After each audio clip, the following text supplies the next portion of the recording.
Bapak Ibu, mari kita membuka Alkitab kita dari Yesaya pasal 48 ayat yang ke-10 saja. Yesaya pasal yang ke-48 ayat yang ke-10 saja. Demikian bunyi firman Tuhan, sesungguhnya aku telah memurnikan engkau, tetapi bukan seperti memurnikan perak. Aku telah menguji engkau dalam dapur kesengsaraan. Sekali lagi, sesungguhnya aku telah memurnikan engkau, tetapi bukan seperti memurnikan perak.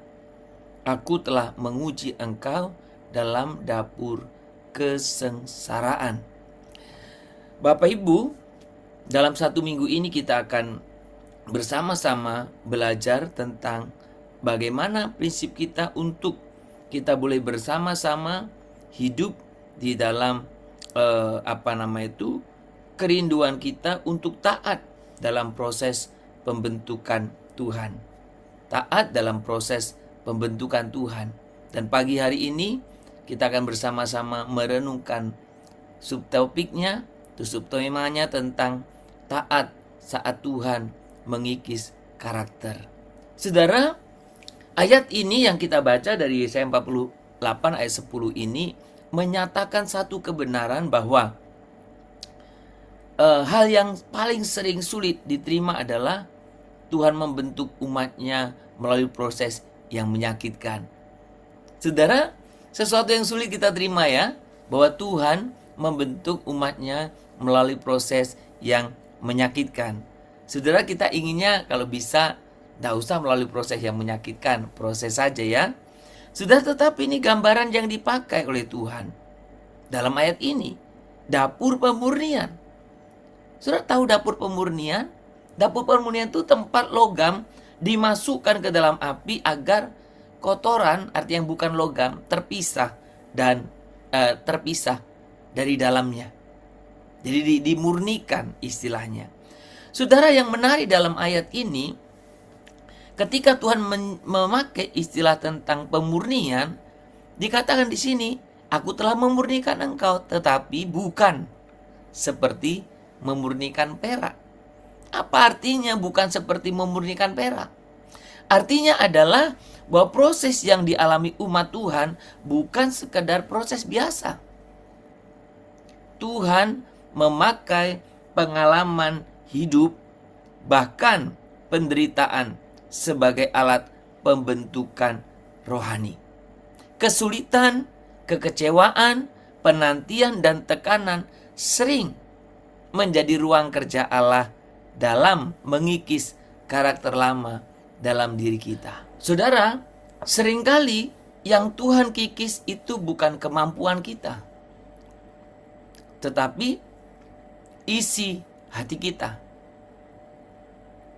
Kesombongan yang tersembunyi, ambisi yang tidak murni, ketergantungan pada diri sendiri, atau iman yang masih dangkal. Tanpa proses, sekali lagi, tanpa proses, semua itu tetap tersembunyi. Api ujian membuat semuanya muncul ke permukaan. Saudara,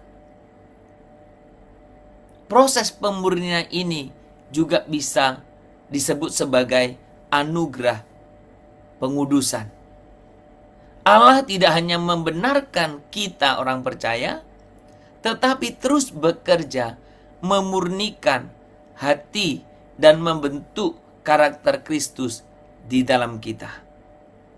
Saudara, perjalanan iman bukanlah sekedar pengalaman berkat. Banyak orang menyaksikan perjalanan iman itu seolah pengalaman berkat terus. Tapi pagi hari ini kebenaran firman Tuhan mengatakan bahwa perjalanan iman bukan sekedar pengalaman berkat, tetapi juga perjalanan transformasi karakter. Perjalanan transformasi karakter, perubahan karakter. Saudara, itulah sebabnya banyak orang percaya mengalami yang dinamakan paradok rohani. Apa artinya? Paradok rohani artinya mereka mengasihi Tuhan tetapi tetap harus melalui masa sulit. Pinginnya mengasihi Tuhan, ya masanya enak-enak lah. Pinginnya mengasihi Tuhan kalau bisa berkelimpahan. Pinginnya mengasihi Tuhan berkat, berkat, dan berkat. Pinginnya mengasihi Tuhan mujizat, mujizat, mujizat. Tapi pada kenyataannya kita di satu sisi mengasihi Tuhan tapi tetap harus melalui masa sulit. Namun demikian, justru dalam masa-masa sulit itulah ketaatan saya dan saudara diuji dan iman tentu dimurnikan. Saudara, api tidak bertujuan menghancurkan logam dalam proses pemurnian. Api menyingkirkan yang bukan bagian dari logam itu. Saudara, dalam kehidupan kita pun Tuhan memakai proses hidup untuk menyingkirkan segala sesuatu yang bukan berasal dari Kristus dalam diri kita. Saudara, orang yang menolak proses biasanya berhenti bertumbuh. Tidak mau lagi diproses, ya sudahlah, stagnan dia berarti, mati. Orang yang tetap taat saat Tuhan mengikis karakternya akan mengalami kedewasaan rohani yang lebih dalam. Hatinya menjadi lebih rendah hati, imannya lebih teguh, dan hidupnya lebih serupa dengan Kristus. Saudara yang dikasihi Tuhan, ketika hidup kita terasa seperti di dapur kesengsaraan, ingatlah, Tuhan tidak sedang menghukum saudara, tetapi Ia sedang membentuk saudara. Jadi ketika saya dan saudara ada dalam dapur kesengsaraan, ingat kebenaran ini bahwa Tuhan tidak sedang menghukummu. Yang Tuhan sedang lakukan adalah membentukmu. Dan saudara ingat baik bahwa seringkali karya terbesar Tuhan dalam hidup seseorang itu bukanlah apa yang Ia berikan, tetapi siapa yang Ia bentuk melalui proses itu. Jadi ketika berbicara tentang proses, Tuhan membentuk saya dan saudara melalui proses itu. Kiranya Tuhan memberkati kita.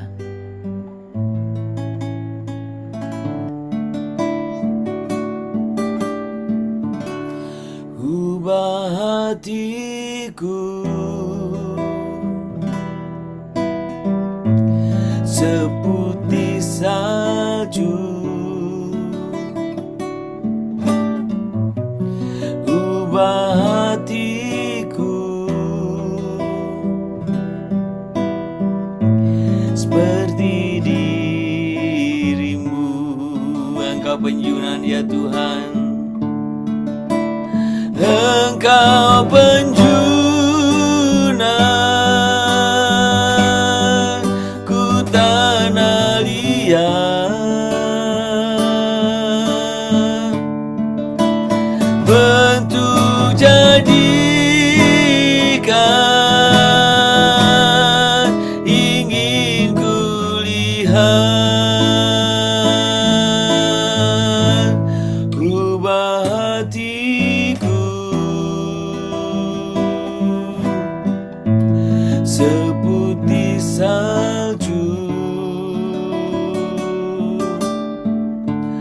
ubah hatiku, amin Tuhan, seperti dirimu.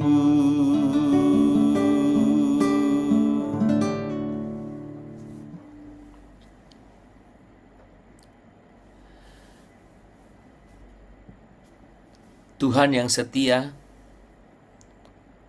seringkali kami ingin hidup yang mudah. Tetapi Engkau memanggil kami untuk hidup yang dibentuk oleh tangan-Mu.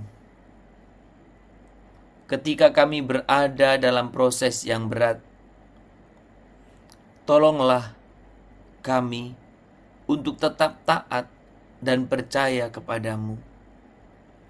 Kikislah segala kesombongan, ketakutan, dan kelemahan dalam diri kami. Bentuklah hati kami agar semakin serupa dengan Kristus. Biarlah melalui setiap ujian, iman kami dimurnikan dan karakter kami didewasakan.